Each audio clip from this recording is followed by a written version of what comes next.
Hi there. In this short video, let's dive into something that can make or break your game's personality: art direction. It's more than pretty graphics or good visuals. In fact, some of the most beautiful games out there aren't the most technically advanced, and some of the most expensive-looking games, well, they still feel a bit flat. So, what exactly is art direction, and how do we get it right, especially on small teams? Let's break it down step by step. Day 1. Defining art direction.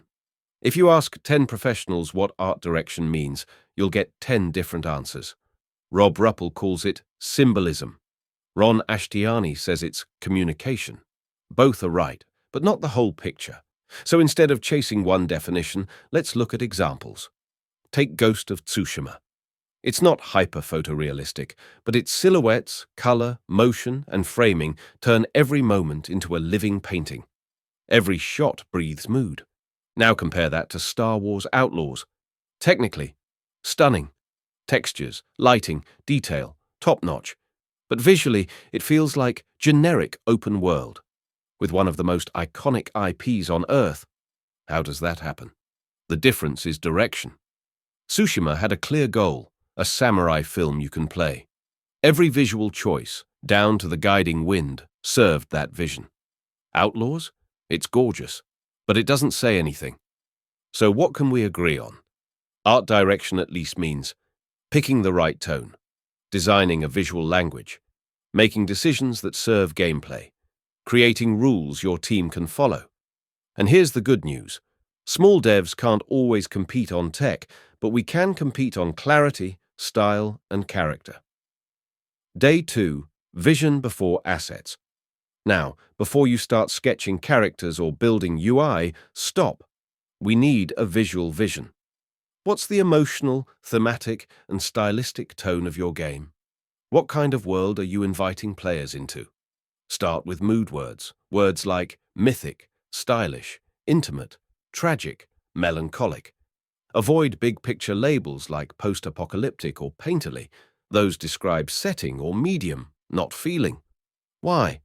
Because games, like all entertainment, are guided by emotion. Look at Hades. Their vision was modernized Greek myth, fast, clean action readability, storytelling through drama and divinity. That vision shaped everything, from colors to UI to character shapes. Once you have your tone words, gather reference images, build mood boards, test combinations until they feel right. This doesn't have to be refined, just harmonious. Day 3. Style that scales. Cool visuals are great, but can you actually make them over and over for a whole game? Ask yourself, can I make 100 plus assets in this style? Will I still like it 3 months from now? Can the game be tested while the art is still work in progress? If not, the style's probably too ambitious. Tip 1. Don't fear flat or simple. Minimalist, boxy, pixel, every style has trade-offs. What matters is that it's genuine, fits your skills, and you can produce it consistently. Tip 2. Don't fear throwing work away. If a scene looks cool one day but doesn't fit your gameplay's vibe the next, scrap it. Exploration saves you pain later. Day 4. Cohesion creates identity. Cohesion is why a game feels polished, even with simple art. And it's not about being born talented, it's about smart, repeatable practices. Here are 3. Shape. Recurring silhouettes and structure give a game visual identity. Monument Valley's clean geometry, Hades' energetic curves. Shades. Value, lighting, depth. Inside uses soft gradients and controlled contrast to create an oppressive, mysterious mood. Hierarchy. What gets attention first?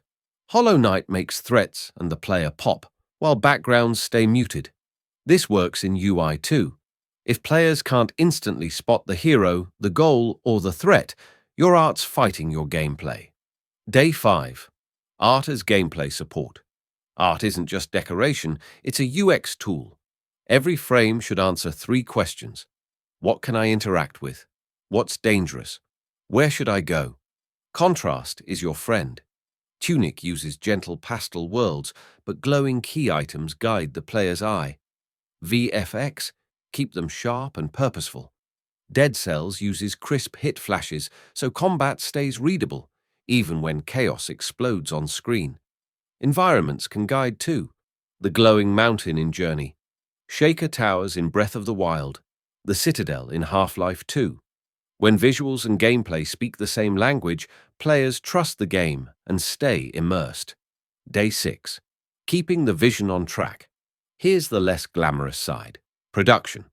Great art direction isn't just picking a style, it's keeping it alive over months or years. Treat early art like a prototype. Get it in-game fast. If it doesn't work, retire it quickly. Document your style rules, palette, value range, outline rules, shape language.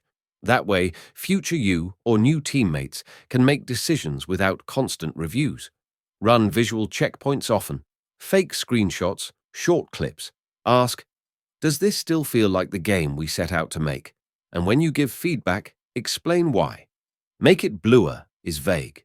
Make it bluer so it pops against the warm background is clear and sparks useful discussion. This is how you protect the vision without suffocating creativity. So, art direction isn't just about making things pretty. It's about making choices, early, deliberate, and repeatable, that shape how your game feels. Pick a tone, build references, choose a style that scales, keep cohesion, make your art serve gameplay, and guard the vision over time. Do that, and you can create something that not only looks good, but feels unforgettable.